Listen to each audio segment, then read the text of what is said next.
안녕하십니까. 6월 17일 목요일 말씀 묵상 함께 시작하겠습니다.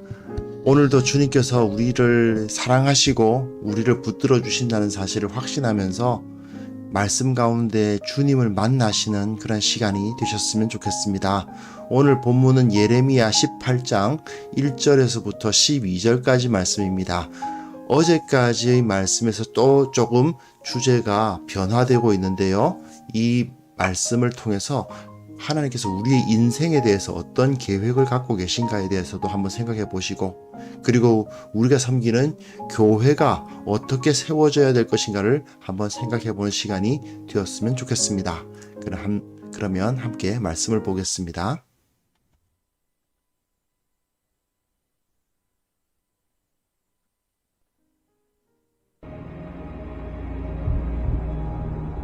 여호와께로부터 예레미야에게 임한 말씀에 이르시되, 너는 일어나 토기장이의 집으로 내려가라.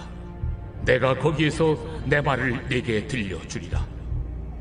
하시기로 내가 토기장의 집에서 내려가서 본즉 그가 농로로 일을 하는데, 진흙으로 만든 그릇이 토기장의 손에서 터지면 그가 그것으로 자기 의견에 좋은 대로 다른 그릇을 만들더라.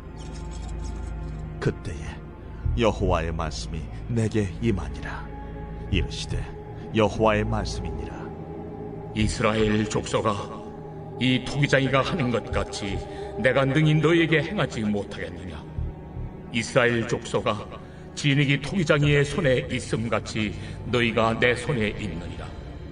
내가 어느 민족이나 국가를 뽑거나 부수거나 멸하려 할 때에 만일 내가 말한 그 민족이 그의 악에서 돌이키면 내가 그에게 내리기로 생각하였던 재앙에 대하여 뜻을 돌이키겠고, 내가 어느 민족이나 국가를 건설하거나 심으려 할 때에 만일 그들이 나 보기에 악한 것을 행하여 내 목소리를 청종하지 아니하면 내가 그에게 유익하게 하리라고 한 복에 대하여 뜻을 돌이키리라.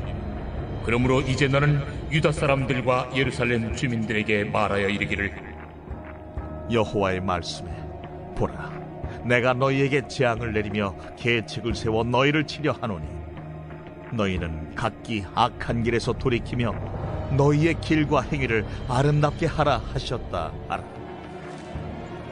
그러나 그들이 말하기를, 이는 헛되니 우리는 우리의 계획대로 행하며 우리는 각기 악한 마음이 완악한 대로 행하리라 하느니라.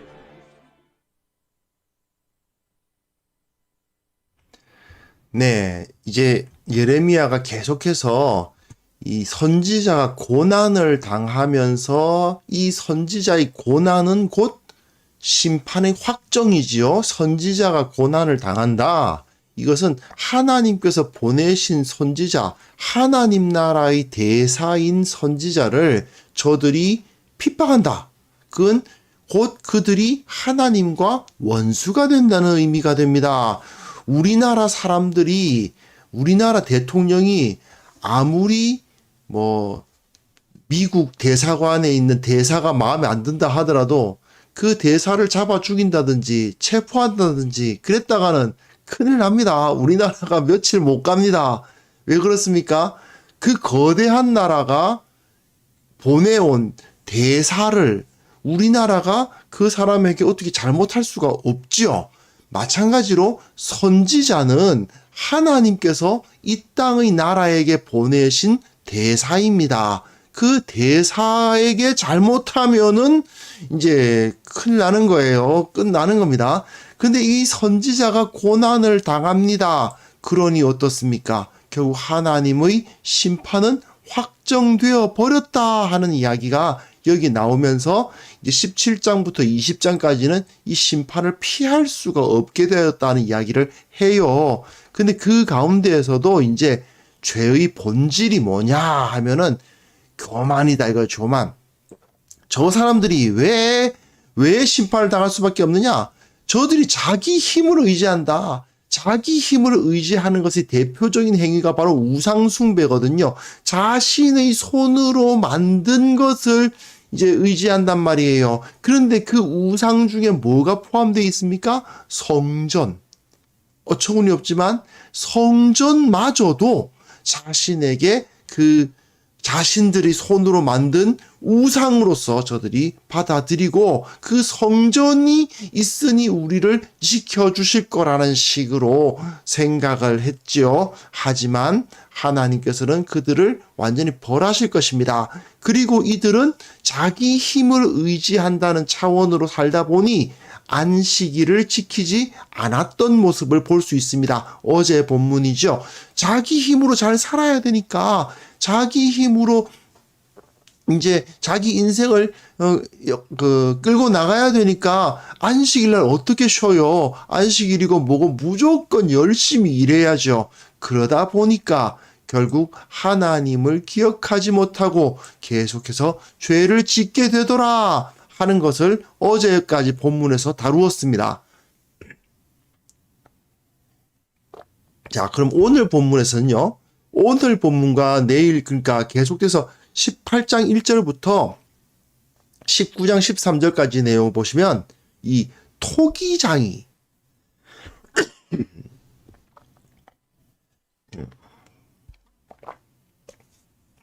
죄송합니다. 지금 목이 약간 근데 이 토기장이 비유와 이제 토기라는 그 그림이 나옵니다. 18장 그리고 19장 중간까지요. 이 토기라는 그림으로 하나님의 주권을 나타내는 이야기가 나오기 시작하는데요.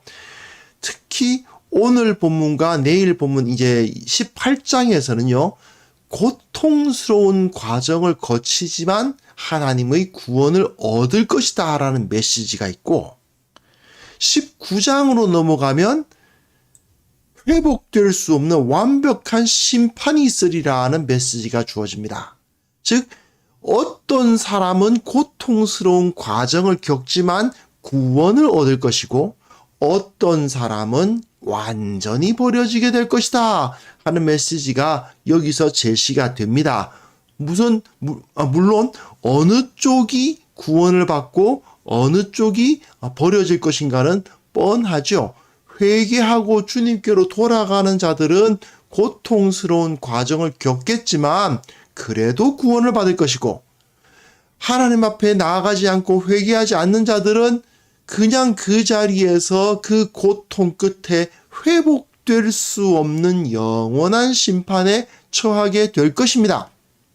그 이야기가 이제 18장부터 19장 13절까지 쭉 나오는데 오늘 본문 12절까지죠. 8장 1절부터 12절까지 말씀 한번 보겠습니다. 자, 토기장이의 집으로 내려가라 이런 말이 주어져요. 토기장이가 왜 내려가냐 하면 아무래도 토기를 만들려면 흙하고 물하고 이렇게 섞어서 반죽을 해야 되는데 이 지역에서는 물을 좀 구하기 쉬운 아래쪽 예루살렘은 산에 있으니까 이쪽은 물을 구하는데 좀 부담이 많이 되지만 산 아래쪽은 그래도 물을 구하기 쉬우니까 아마도 토기장이들은 이 산 아래에 많이 있었을 것입니다. 그래서 내려가라는 말이 주어지는데요. 그런데 또한 이 내려간다라는 말은 좀 다른 의미로도 받아들여집니다. 왜냐하면 예레미야가 누굽니까? 선지자이자 제사장 출신입니다. 제사장으로서 그 선지자를 하고 있는 사람이거든요. 그러니까 아무래도 지위가 이 유대와 사람들로서는 높습니다. 그에 비해서 토기 만드는 사람은 그렇게 높은 사람은 아니죠. 그러다 보니 선지자가 제사장이 자신을 낮추어서 하나님의 말씀, 기록된 하나님의 말씀, 이 당시에는 문맹도 많고 평민들 중에서는 읽지 못하는 사람들도 많았던 그런 시대니까요. 그러다 보니까 아무래도 선지자나 제사장은 지식인층이고 높은 사람이지만 그러나 이제 하나님께서는 네가 저 토기장이가 토기 만드는 것 보고 좀 배워라. 마치 지혜를 얻기 위해서 개미에게 가서 지혜를 얻어야 하듯이 토기장이라는 그 그 당시로서는 지위가 낮은 사람에게서 지혜를 얻어라 하고 말씀을 주셔요. 그래서 토기장이 집으로 내려가 보니까 농로로 일을 하는데 뭐 이렇게 빙빙 돌아가는 거 있죠.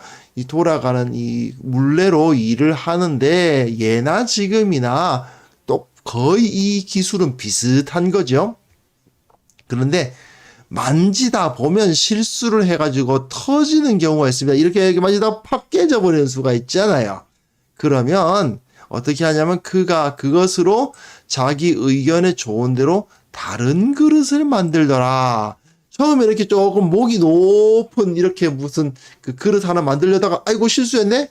에이 그러면 다른 거 만들자 하고 이렇게 또 쭉 만들더라는 거예요. 근데 여호와의 말씀이 나오기를 이스라엘 족속아 이 토기장이가 하는 것 같이 내가 능히 너희에게 행하지 못하겠느냐. 이스라엘 족속이 진흙이 토기장의 손에 있음 같이 너희가 내 손에 있느니라. 이게 무슨 말씀이냐 하면요. 가끔 이 본문을 오해하셔서 그럼 하나님께서 누구를 구원하시고 누구를 구원 안 하실 것인지 다 정해놓으셨다는 얘기네. 그런 식으로 이제 숙명론적으로 해석하시는 분이 있는데 이 본문의 원래 의미는 뭐냐 하면요. 이 토기장이가 이스라엘 백성을 이스라엘 백성을 만들어 가듯 토기장이가 그릇을 만들어 가듯이 하나님께서 이스라엘을 만들어 가신다는 의미입니다. 그 형태가 어떤 형태입니까? 이 당시로서는 한 국가의 형태죠.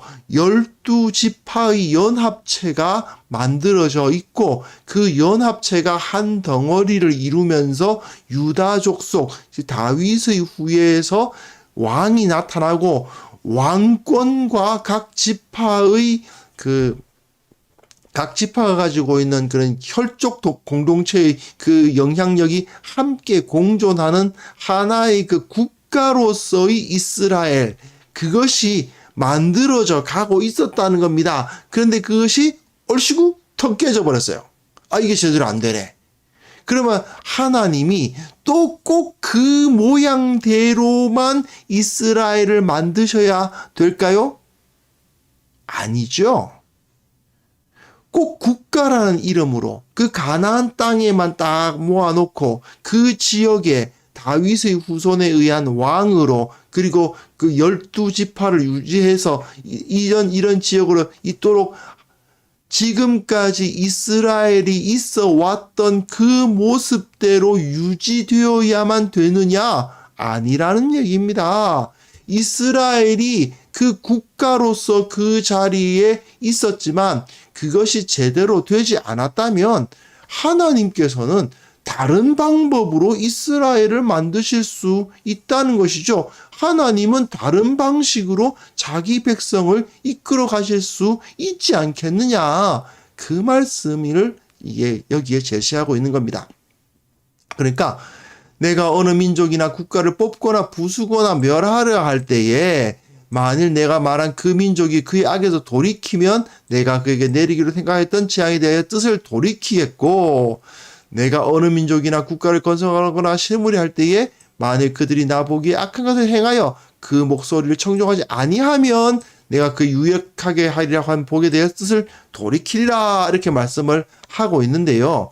자, 여기서 그러면 하나님께서 다 그 손으로 그 토기장이가 그릇 만들듯이 하는 거면 우리가 어떻게 모든 것은 다 하나님의 손에 달려 있는 거니까 하나님이 하라는 대로 할 수밖에 없잖아. 이렇게 생각하지 말라는 것이죠.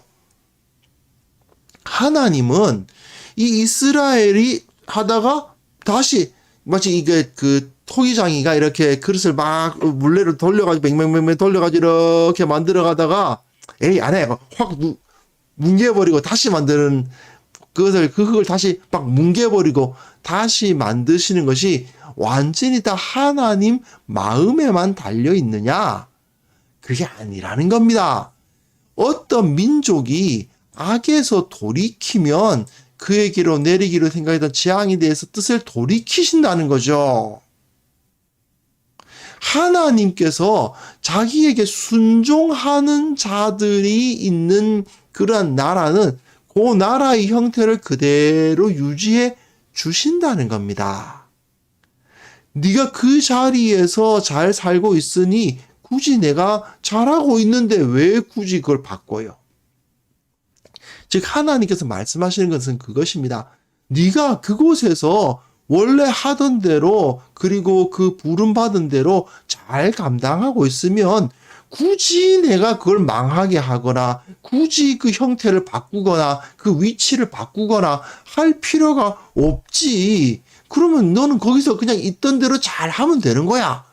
그런데 그렇게 하지 못하니까 유다가 멸망을 당하고 예루살렘 성이 무너지는 것을 보면서 다 하나님의 뜻이니까 어쩌겠어. 이렇게 말하면 안 된다는 겁니다. 그렇게 된 이유가 무엇이라고요? 저들이 악을 행했기 때문이지요. 말씀을 온전히 순종하고 거룩한 삶 살려고 노력했으면, 그리고 그 가운데서 하나님 앞에서 늘 온전한 마음으로 하나님 섬겼으면 예루살렘 성이 굳이 무너질 이유는 없는 겁니다. 유다 그 나라가 굳이 망하도록 하나님께서 섭리하실 필요가 없는 거예요. 그런데 문제는 무엇이다? 저들이 범죄하니까, 하나님께 순종하지 않으니까, 그러니까 그걸 무너뜨리시는 거지요. 순종하지 않고 하라는 일을 안 하고 있으니까 말이죠. 그러니 됐어. 그러면 그 나라 내가 굳이 이제 할 필요 없잖아. 라고 말씀하시면서 이걸 뭉개버리시는 겁니다. 그런데 가만히 생각해 보세요. 자, 이 토기장이가 그 형태를 뭉개버리긴 하는데 그 진흙은 그대로 있죠. 그 진흙의 모양새는 달라지잖아요. 뭐 목이 긴 걸 만들려다가 막 뭉개버렸다. 그래가지고 무슨 그 접시를 만들었다고 칩시다. 모양새는 달라졌지요. 하지만 어떻습니까? 그 흙은 그대로 그 흙 아닙니까? 이게 무슨 뜻입니까요? 하나님은 자기 백성을 사실은 버리지 않으시는 겁니다. 자기 백성을 끝까지 붙들고 계세요. 그러나 그 민족이 이런 형태를 갖추고 이런 모습으로 하나님의 영광을 나타내도록 하려고 이렇게 하셨는데 이 녀석들이 말을 안 듣네? 그럼 다시 뭉개버리신다는 거예요. 그 형태가 다 사라지는 거예요. 하나님의 백성이 버림을 받는 것은 아닙니다. 그 진흙 못 쓰겠네 하고 진흙을 던져버리시는 것은 아닙니다. 다만 그 진흙의 형태를 바꾸신다는 거죠.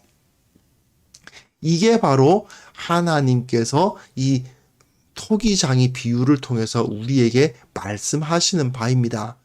네가 만약에 온전히 순종하면 원래 계획대로 그 그릇이 그대로 만들어지고 너희들이 지금까지 하나님의 은혜를 받아왔던 그 방식 그대로 지금까지 살아왔던 그 익숙하고 편안한 방식 그대로 계속해서 안정되게 그리고 풍요를 누리면서 살 수 있을 것이다. 그러나 너희가 하나님의 말씀에 순종하지 않으니까 어떻게 한다고요? 뭉개버린다는 거죠. 다시 반죽 다시 다 뭉개버리고 다시 새로운 모습으로 그 나라를 만들어 가신다. 그러나 여전히 그 백성을 버리시는 것은 아니다 하는 것입니다. 자, 그래서 이제 너는 유다 사람들과 예루살렘 주민에게 말하기를 여호와의 말씀에 보라, 내가 너에게 재앙을 내리며 계책을 세워 너희를 치려한다. 뭉개버리겠다 이 말입니다. 너희들을 그 뭉개지는 과정은 고통스러운 과정이죠. 나라가 망하고 성이 무너지고 살던 집에서 쫓겨나가는 이것이 얼마나 고통스럽습니까? 그 고통스러운 과정을 겪을 수밖에 없습니다.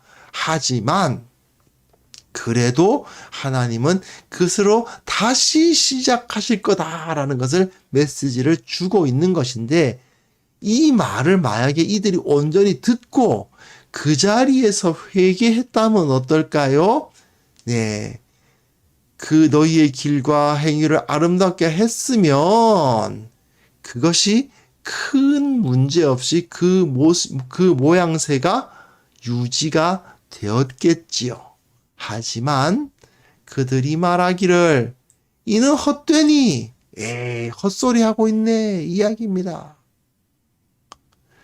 뭔 소리를 하고 있어? 이걸 왜 우리가 듣고 있어야 해? 그런 말을 하고 있는 겁니다. 우리는 우리의 계획대로 행하며, 자, 어제 본문과 그저께 본문에서 죄의 본질이 뭐라고요? 자기가 자기를 의지하는 거예요. 인간이 자기를 의지하는 거예요. 근데 인간들이 뭐라고요? 인간들이 우리는 우리의 계획대로 행한다는 거잖아요. 하나님의 말씀대로 안 따르고 우리 생각으로 한다는 거잖아요. 우리는 각기 악한 마음이 완악한 대로 행하리라. 내 소견에 옳은 대로 행하겠다. 예. 바로 그 죄악의 본질이 다시 한번 여기서 반복되면서 자기의 계획대로 각기 악한 마음에 완악한 대로 살아갈 거다. 이걸로 이들은 더 이상 그 모습을 유지하지 못하게 될 것임이 확증되고 마는 것입니다. 자, 하나님께서 우리를 사랑하시고 보호하시는 분이라는 사실을 믿으시죠? 그렇다면 우리는 정말 내가 그 사랑과 보호를 받기에 합당하게 살고 있는지를 점검해야 됩니다. 분명 제가 말씀드렸지만 하나님은 우리를 버리지는 않으십니다. 그 물레 위에, 그 농로라고 번역되죠. 그 물레 위에 올려져 있는 진흙을 내버리시진 않습니다.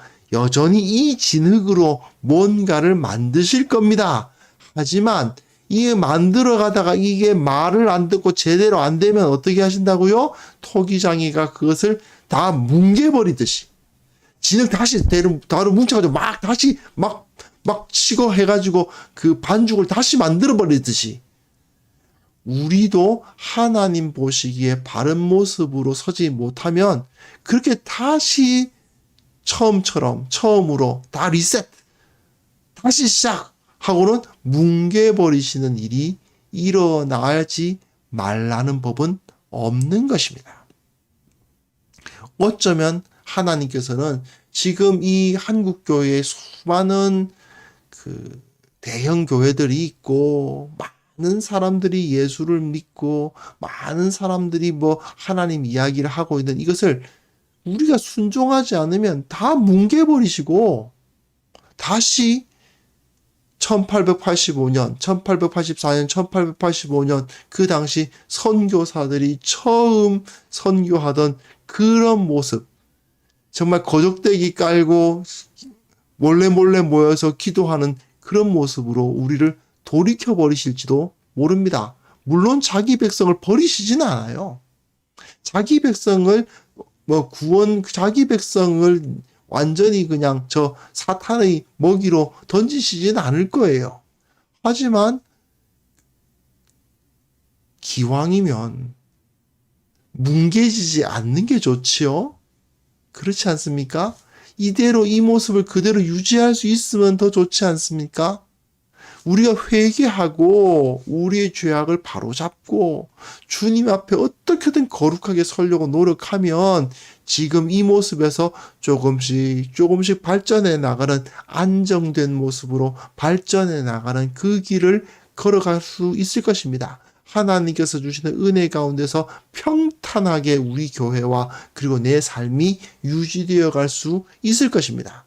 그러나 그렇지 않으면 하나님의 말씀에 순종하지 않고 하나님께서 하라는 일 하지 않고 하나님께서 원하시지 않은 것만 골라서 행하다 보면 하나님께서 내 개인의 삶을 뭉개버리실 수도 있습니다.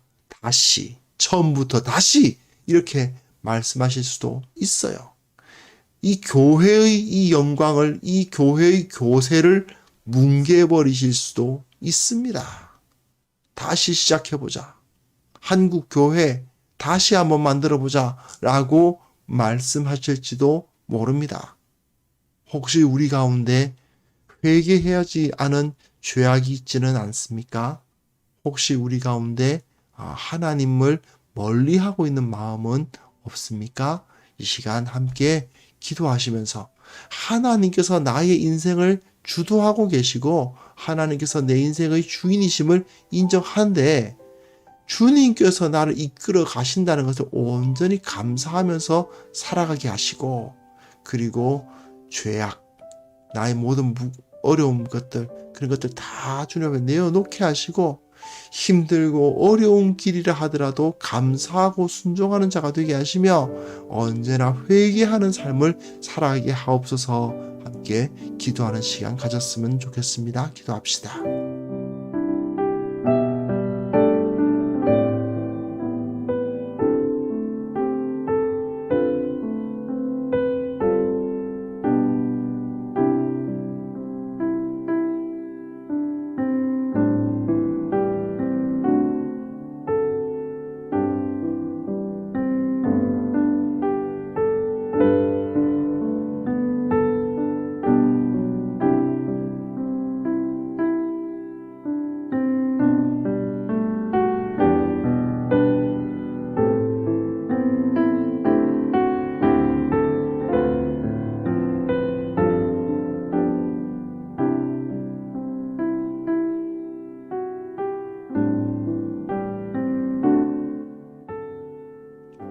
하나님 아버지, 우리의 인생이 주님의 손에 달려 있음을 정말 토기장이의 손에 들린 진흙과 같은 것이 우리의 인생임을 인정하고 주님을 온전히 의뢰하게 하여 주옵소서.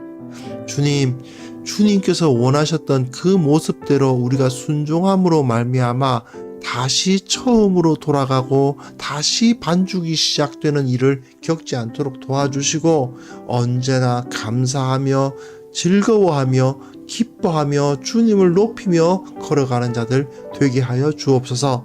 혹시 주님께서 우리를 힘들고 어려운 길로 인도하신다 하더라도 그곳에서 주님의 함께 하심을 믿으며 찬송하며 살아가게 하여 주시기를 원합니다.